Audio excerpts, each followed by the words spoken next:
Assalamualaikum warahmatullahi wabarakatuh.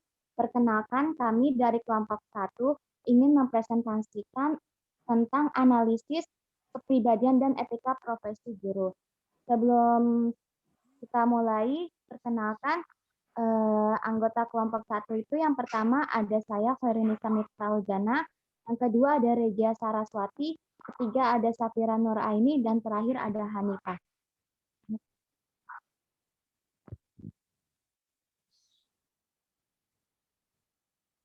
Di kasus pertama ini tentang seorang guru honorer berinisial AM yang berumur 32 tahun mencabuli muridnya sendiri. Aksi pencabulan tersebut sudah berlangsung selama 3 tahun dan baru terungkap awal Desember 2020. Nah, dalam analisis kasus pertama ini, guru honorer telah melanggar Undang-Undang Kode Etik Guru Indonesia. Dalam pasal 1 yang berbunyi, guru telah diberikan norma dan asas yang disepakati dan diterima oleh guru-guru Indonesia sebagai pedoman sikap dan perilaku dalam melaksanakan tugas profesi sebagai pendidik, anggota masyarakat, dan warga negara. Guru yang seharusnya mengajar, mendidik, membimbing, dan mengarahkan tidak seharusnya melakukan tindakan seperti itu. Hal ini dapat menurunkan citra profesi sebagai guru. Selain itu, guru honorer ini telah melanggar pasal 6 tentang hubungan guru dan peserta didik, yang mana guru berusaha secara manusiawi untuk mencegah setiap gangguan yang dapat mempengaruhi perkembangan negatif bagi peserta didik. Dalam kompetensi kepribadian guru, guru menampilkan diri sebagai pribadi yang berakhlak mulia yang menjadi teladan bagi peserta didik. Namun yang dilakukan oleh guru honorer ini berbanding terbalik. Hal ini bisa menyebabkan adanya gangguan mental secara fisiologis siswa, yang mana siswa tidak ingin hadir di sekolah karena masih trauma untuk berinteraksi dengan orang lain. Selanjutnya itu dilihat dari landasan hukum yuridis, pencabulan terhadap anak pada Undang-Undang Nomor 23 Tahun 2002, yaitu berbunyi, setiap orang dilarang melakukan kekerasan atau ancaman kekerasan, memaksa, melakukan tipu muslihat, melakukan serangkaian kebohongan, atau membujuk anak untuk melakukan atau membiarkan dilakukan perbuatan cabul dengan pidana penjara paling singkat itu 5 tahun dan paling lama itu 15 tahun. Dan denda paling banyak itu sebesar 5 miliar rupiah. Nah, sangat jelas sekali bahwa sudah tertera gitu di undang-undang melakukan pencabulan terhadap peserta didik ataupun anak murid itu merupakan perbuatan salah. Hal ini adanya terjadi kesalahan terhadap kompetensi sosial guru, yaitu berkontribusi terhadap perkembangan pendidikan di sekolah dan masyarakat. Yang dilakukan guru honorer ini melainkan menggambarkan kemunduran perkembangan pendidikan di sekolah. Adapun solusi untuk mencegah pencabulan guru terhadap anak murid yang akan diterangkan oleh Hanifah. Nah, selanjutnya itu ada solusi yang diberikan untuk mencegah kasus pencabulan antara guru dengan siswa ini. Yang pertama itu dengan melakukan penataan ulang kembali tenaga pendidikan itu terutama pada tingkat dasar dan menengah, berupa peningkatan kemampuan akademik dan sekaligus penguatan nilai-nilai moral dan etika, karena itu sangat menentukan keberhasilan proses belajar di sekolah. Dan juga bagaimanapun juga guru ini merupakan sebagai pedoman bagi siswanya itu. Terus selanjutnya yang solusi kedua, sekolah memerlukan sistem yang bisa mengawasi perilaku guru sehingga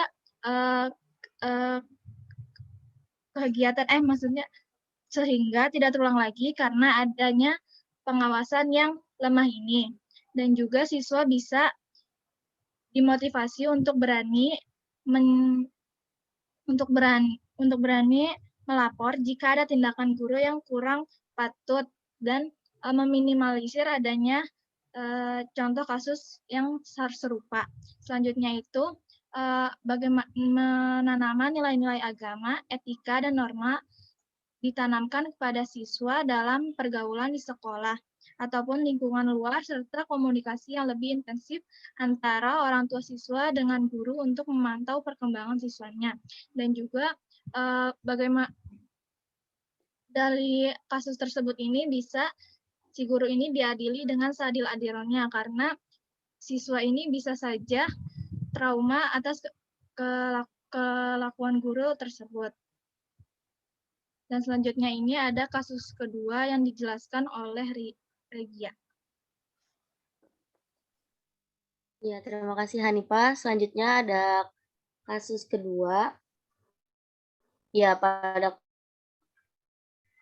kasus kedua ini guru memutar otak dan bekerja sama dengan Radio Republik Indonesia atau biasa disingkat dengan RRI, Sanggau dan komunitas guru belajar sebagai pengajar dan disampaikan lewat radio. Menurutnya, radio dipilih sebagai media penyampaian materi kepada murid karena bisa menjangkau semua daerah, sehingga kini program belajar di RRI bisa didengarkan selama 1 jam, mulai dari hari Senin hingga hari Jumat.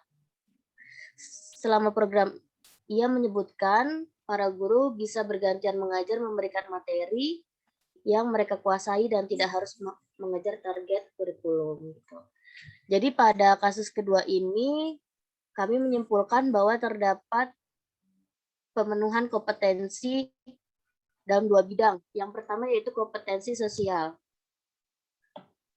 Kompetensi sosial yang mampu guru buktikan dalam pemanfaatan teknologi berupa komunikasi dan pengembangan diri. Di sini guru telah mau dan berusaha gitu. Bahwa guru pun tidak tertinggal dengan teknologi yang ada, tidak kalah dengan para muridnya, guru juga mau berinovasi. Gimana sih caranya biar siswanya itu tidak tertinggal pelajaran atau mungkin bisa terbantu saat mereka mengerjakan tugas begitu. Nah, karena adanya kendala atau hal tersebut, guru mencetuskan ide ini gitu. Mereka mencoba berinovasi dengan memberikan pembelajaran jarak jauh melalui media audio, yaitu radio, untuk dapat dijangkau di seluruh daerah. Harapannya adalah siswa terbantu dalam pembelajaran.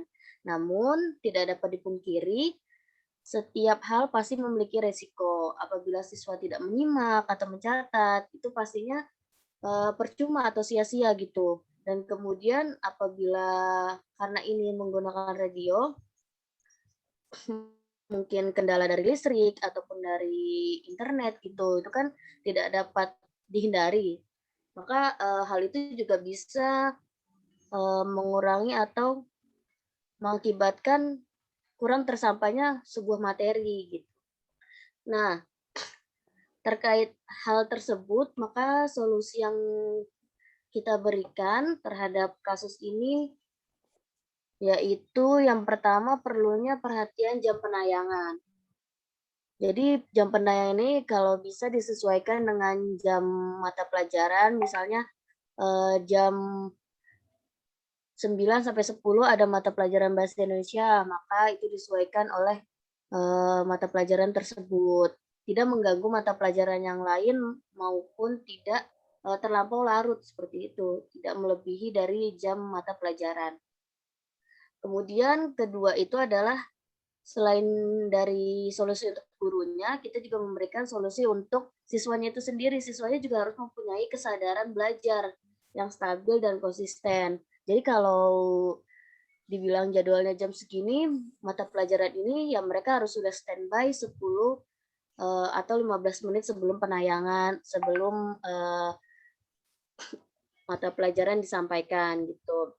Nah, yang ketiga, guru juga bisa lebih berinovasi karena kan sekarang teknologi itu lebih canggih. Kalau cuma mengandalkan dari segi audio itu sangat monoton gitu.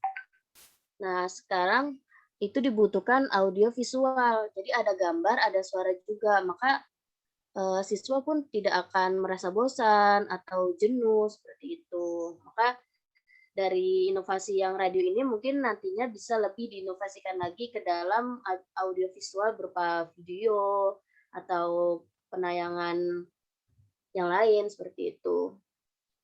Lalu bidang kedua atau kompetensi kedua Yang masuk dalam kasus ini adalah kompetensi kepribadian. Kompetensi kepribadian yang telah dicapai guru ialah pengembangan dirinya.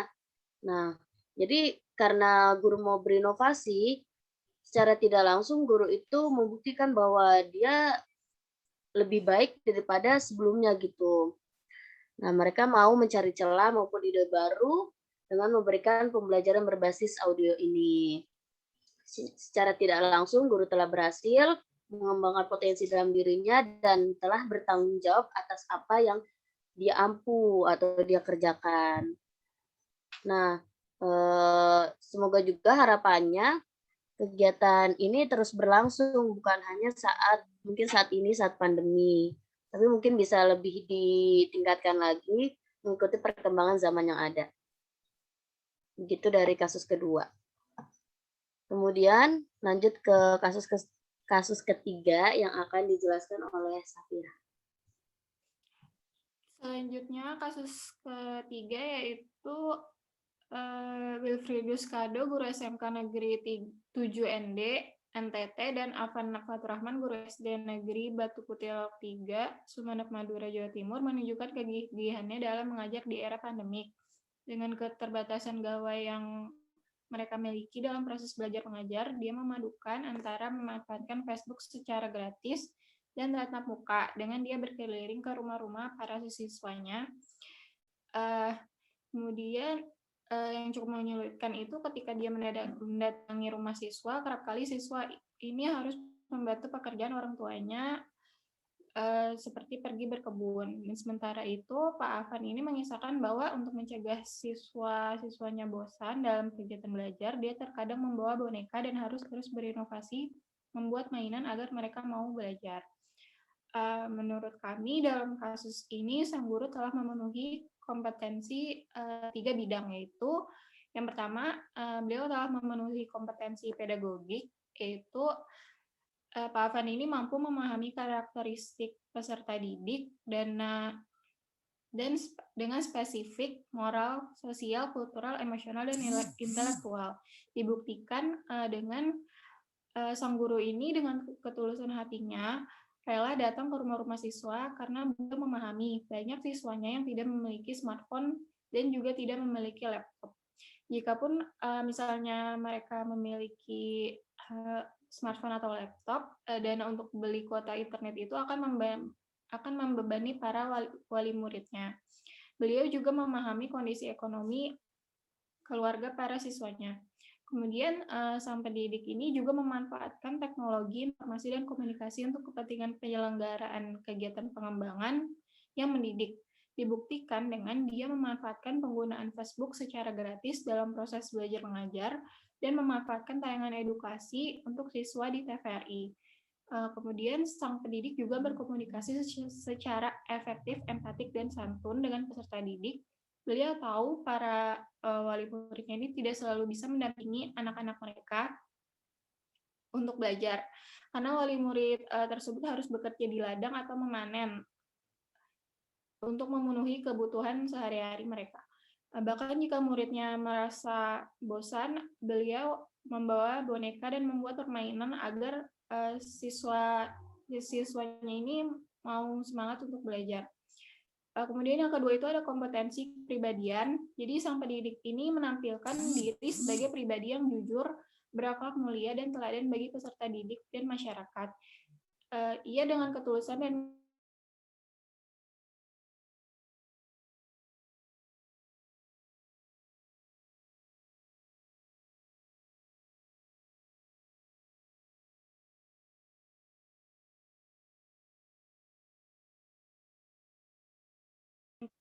ia merasa bertanggung jawab mengajari para orang tua mereka tidak bisa mengajari anak-anaknya di rumah. Beliau juga sangat menjunjung tinggi kode etik profesi guru. Kemudian kompetensi selanjutnya akan dilanjutkan oleh Hanifah.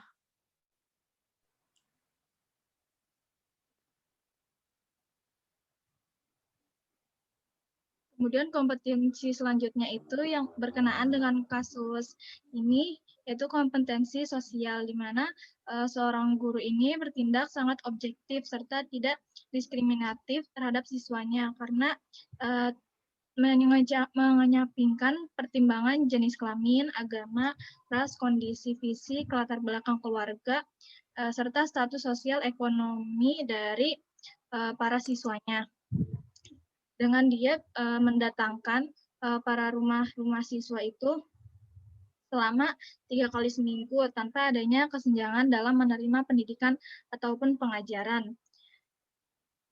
Dan selanjutnya itu ada solusi yang diberikan pada kasus ini. Yang pertama ini, sekolah atau pemerintah ini seharusnya memberikan dana bantuan kepada sang pendidik dan juga lebih memperhatikan siswa yang kurang mampu.